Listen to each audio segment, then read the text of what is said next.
اعوذ باللہ من الشیطان الرجیم بسم اللہ الرحمن الرحیم۔ دنیا اور آخرت میں خوش آمدید۔ پیارے بہن بھائیوں، ساتویں آسمان پر بنا اللہ تعالیٰ کا ایک ایسا مقدس گھر جہاں صبح اور شام 70,000 فرشتے اللہ کی حمد و ثنا اور عبادت میں مصروف رہتے ہیں۔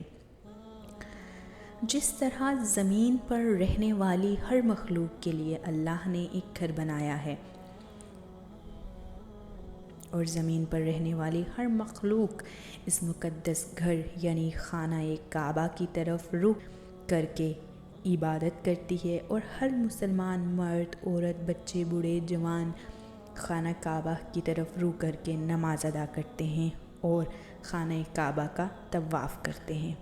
اسی طرح آسمان پر اللہ تعالیٰ نے اپنا ایک مقدس گھر بنایا ہے جو کہ فرشتوں کی عبادت کے لیے ہے۔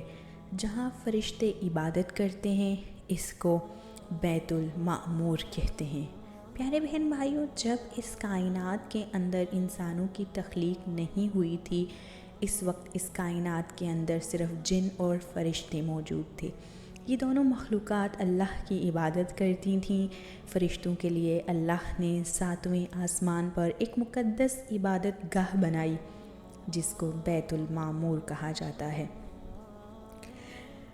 بیت المعمور کی شکل و صورت خانہ کعبہ جیسی ہے۔ جس طرح اس زمین پر خانہ کعبہ کی گرد طواف کیا جاتا ہے، اسی طرح آسمان پر بھی بیت المعمور کے گرد 70,000 فرشتے صبح اور شام طواف کرتے ہیں۔ روایت میں آتا ہے جو 70,000 صبح بیت المعمور کا طواف کرتے ہیں اور جو 70,000 فرشتے شام کو طواف کرتے ہیں، دوبارہ ان فرشتوں کی کبھی باری نہیں آتی۔ بیت المعمور کا ذکر اللہ نے قرآن پاک میں بھی فرمایا ہے۔ حضور اکرم صلی اللہ علیہ وآلہ وسلم نے بھی اس کا ذکر کیا ہے۔ یہی وہ جگہ ہے جہاں نبی پاک صلی اللہ علیہ وآلہ وسلم نے معراج کے موقع پر کچھ فرشتوں کو قیام کی حالت میں، کچھ کو رکوع کی حالت میں اور کچھ کو سجود کی حالت میں دیکھا تھا، اور حضور اکرم صلی اللہ علیہ وآلہ وسلم کو فرشتوں کی یہ عبادت بہت پسند آئی۔ یہی وجہ ہے کہ ہماری نماز میں قیام، رکوع اور سجدہ ایک ساتھ شامل کیا گیا ہے۔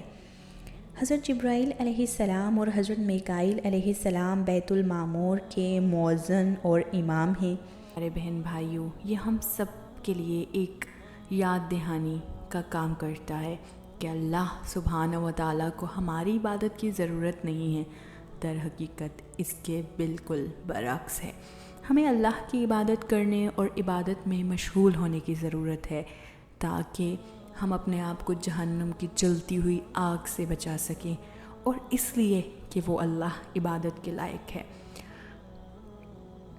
ہم وہ ہیں جنہیں اللہ تعالیٰ کے سامنے گھٹنے ٹیکنے اور اپنے سر کو جھکانے کی ضرورت ہے تاکہ وہ ہماری رہنمائی کرے، ہماری حفاظت کرے اور ہمیں معاف کرے تاکہ ہمیں جنت میں داخل ہونے کا موقع ملے۔ فرشتوں کی تعداد بہت زیادہ ہے اور ان کا مقصد صرف یہ ہے کہ سارا دن ہر روز اللہ کی عبادت کریں، تو اللہ کو ہماری دعاؤں کی ضرورت نہیں ہے۔